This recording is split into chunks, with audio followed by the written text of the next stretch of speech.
it's your girl back at it again, and guess what I'm doing today? I am complaining.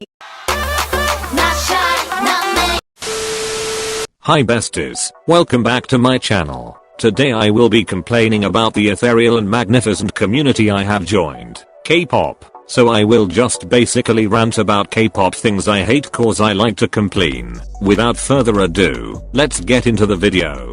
First up is shipping. Do I even have to explain why? Shipping is literally so disgusting, especially Liskuk. There are literally edited photos of them together. Some fans took it so far that they have a photo of a woman that just gave birth and the father standing next to it, and then they just put the idols' faces on the people in the picture. An example is shown on screen right now. This is disgusting. And now we are on the topic of shipping. I'll do a little story time. So I had this friend, and she was into Blackpink a lot, and her bias is Lisa. So one day I was at her house, and I was using their computer which she watches videos on, and I was shocked with what I saw on her recommendations. It was basically a genderless ship video. I asked her if she watches those videos after seeing it there, and she answered no. But that's weird cause YouTube recommends stuff similar to what you watch.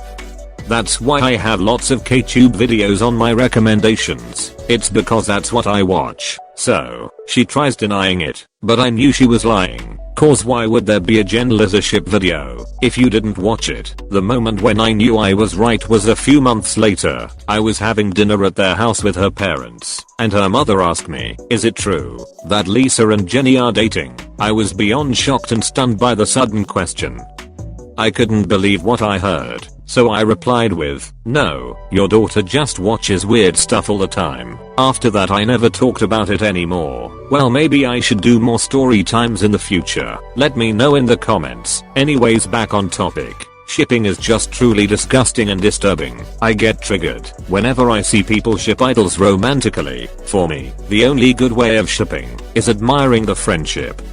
You can ship idols for their friendships, and that's exactly what I do. That's why I ship Genie, Rose and Jennie, and Soap, Suga and J-Hope. I ship them because I admire their friendships, not because I think they are dating. Not all shippers are bad, and we have to spread awareness of that. It's just that the romantic shippers are more loud and more seen in the K-pop community. Friendly shippers aren't cause they basically don't post much about it. Plus, wouldn't an idol be happier if they found out their fans were shipping their friendships?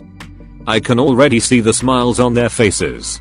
Next up is fanwars. This is pretty self-explanatory as to why I hate it. It's just toxic. Like I see y'all fighting over the stupidest things ever, especially during awards show season. Remember the big controversy about Twice Signal not deserving Song of the Year? Yeah, that was so unnecessary. Fanwars is just unneeded. It brings even more toxicity to the K-pop community than there already is. But what surprises me the most is that there is also fanwars between solo stans. To be more specific, mostly Blackpink solo stans, and of course this is in every fandom, but Blackpink so happen to have the most. I'll touch on this topic later in the video, so I won't talk about the solo stans too much. Anyways, back on topic. Fanwars is straight up weird, and if you do such things, get off my channel. It will be highly appreciated. The funny thing about fanwars is that when you're a multi-stan like me, it's funny how both of the fandoms you're in are fighting against each other, and you just sitting there laughing at the nonsense that's being displayed on your screen. But sometimes fanwars goes too far to the point it's disturbing. Things like slut shaming, sending death threats, and even racism can be pulled in the conversation. A fan war is already toxic, but adding those things to it proves my point even more. Although I really want it to stop, it's not like it is ever gonna happen. You can tell them to stop, but who are we to stop them? We got to realize that we are just people on the internet. We are not their parents, family, friends, and we don't know them at all. They are strangers on the internet. However, if it does stop, I'll give a party and only people who never participated in fanwars can come. I don't allow stupid Karens in my personal bubble space. The next one is more about K-pop YouTube than K-pop itself. But since K-pop YouTube is a community that plays within the K-pop community, I'll still share my thoughts about it. So one thing I hate is disclaimers, and I know I have also done disclaimers before, but those aren't 30 minutes long. It annoys me so much. I feel like K-YouTubers, including me, have somewhat of a persecution complex.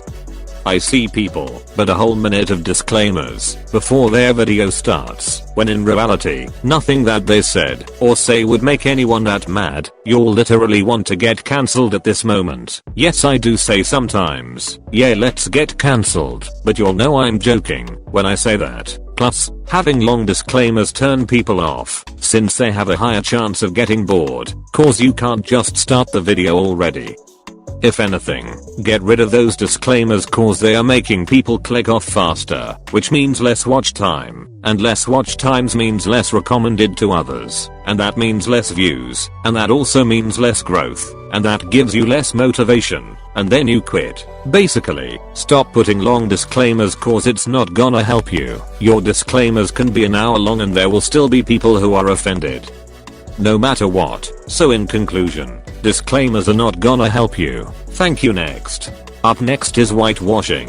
First of all, it just seems pretty disrespectful. You're going out of your way to make an idol's face more white than it already is. What's so wrong with their normal skin color? Sometimes I get scared, cause they look like ghosts. Of course, we all know how paler the skin the better. Chase that fits the Korean beauty standards. Also, one summer, Jisoo's Euphoria showed me this picture of Jinsol, and she looked like a totally different person. This is also why Jinsol seems off to me when it comes to her looks sometimes, but as time passes, I realize it's just due to the whitewash. Now, I won't go in deep depth about this, but let me know if you would like me to make a video about this.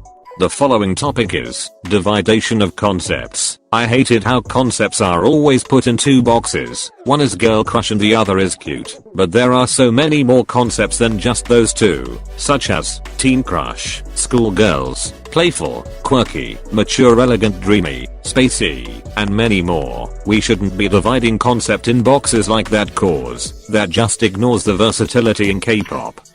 Especially considering everyone here seems to love versatile stuff. K-pop is versatile. You just need to explore more into it. Ignoring the versatility will make K-pop more boring to you.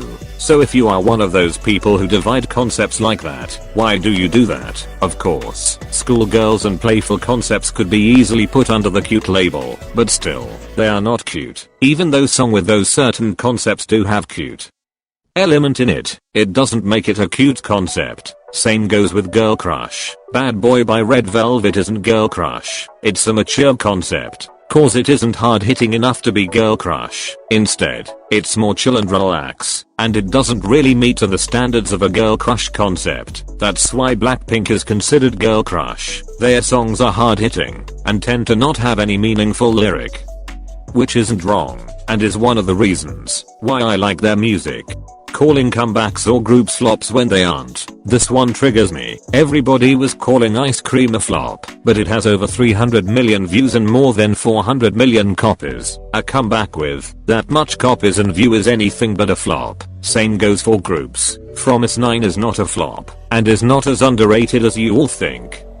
They are actually one of the better selling groups of the 4th generation, and they have over 10 million views on their music videos. A group with such achievements is not a flop. Plus, they have already reached their 4th anniversary, with their 5th coming this year. That's already something that not many groups can achieve. If they were actual flops they would have disbanded already.